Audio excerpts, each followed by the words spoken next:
Saudara-saudara, sekarang Paulus mulai mengajar rahasia di balik kemurahan. Rahasia di balik kemurahan. Paulus menegaskan barang siapa menabur sedikit akan menuai sedikit.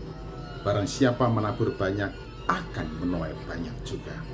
Ya, kemurahan hati, welas asih, ungkapan hati yang berbelas kasih, peduli kasih yang diwujudkan dengan memberikan apa yang dimiliki untuk menolong orang-orang yang membutuhkan, bermurah hati untuk memberikan kontribusi dalam upaya untuk mengangkat orang dari keterpurukan. Ya, semua bentuk kemurahan hati dianalogikan oleh Paulus dengan menabur. Barang siapa menabur sedikit, menuai sedikit. Barang siapa menabur banyak, menuai banyak. Ya, kadang-kadang ini disalah tafsirkan. Menuai menjadi motivasi untuk memberi. Menuai menjadi motivasi untuk memberi. Padahal pemberian yang kita lakukan untuk menolong seseorang semestinya didasarkan pada kasih. Jadi memberi untuk orang yang diberi, bukan untuk si pemberi, untuk saya yang memberi, bukan, tapi untuk orang yang diberi, agar lepas dari kemiskinan, agar lepas dari kelaparan, agar lepas dari kebangkrutan, agar bisa mandiri, dan agar bisa memulai kembali untuk upaya-upaya yang telah bangkrut. Nah, pemberian itu untuk orang yang diberi. Tetapi ketika orang-orang mengatakan menabur sedikit, menuai sedikit, menabur banyak, menuai banyak, tuaian menjadi motivasi seseorang dalam memberi, maka sesungguhnya itu sudah keluar dari jalurnya. Keluar dari jalurnya.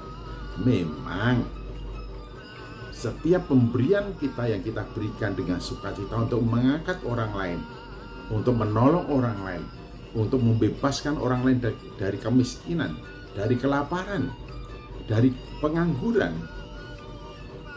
ini pasti akan berbalas.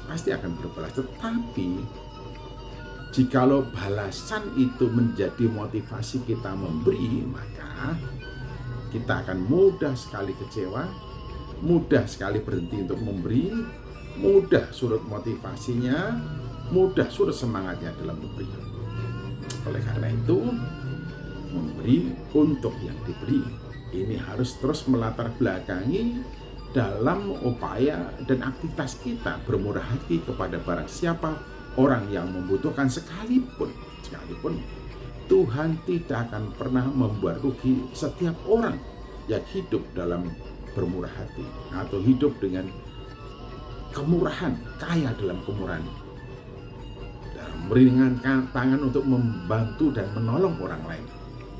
Mudah sekali ada simpati, empati, peduli ketika melihat orang lain yang sedang dalam keadaan memprihatinkan, perlu pertolongan, uluran kasih. Mudah sekali tergerak hati untuk menolong orang-orang yang demikian. Nah, ini yang disebut dengan kaya dalam kemurahan. Memang di balik itu, siapa pemberi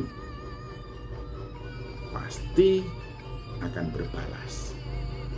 Tapi tetap saya mengingatkan, jangan sampai upaya, usaha, tekad, dan kegiatan memberi didasarkan pada pamrih, motivasi untuk diri sendiri.